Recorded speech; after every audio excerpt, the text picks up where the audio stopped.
Hello guys, in this video we will learn about discovered attack, double attack and deflection. Without further ado, let's get started. A discovered attack is a tactic where one piece moves or is captured, revealing an attack by another piece positioned behind or beside it.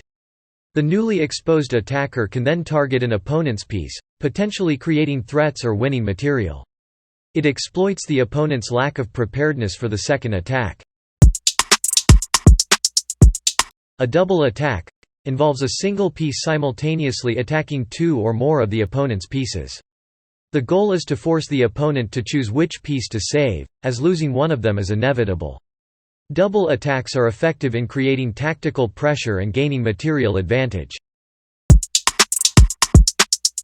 Deflection. Deflection is a tactic where a defending piece is lured away from its important defensive position. This is achieved by sacrificing a piece or using a tactical maneuver to divert the defender's attention and create a vulnerability in their position. Deflection can open up opportunities for other tactical motifs like forks, pins, or skewers. Thanks for watching.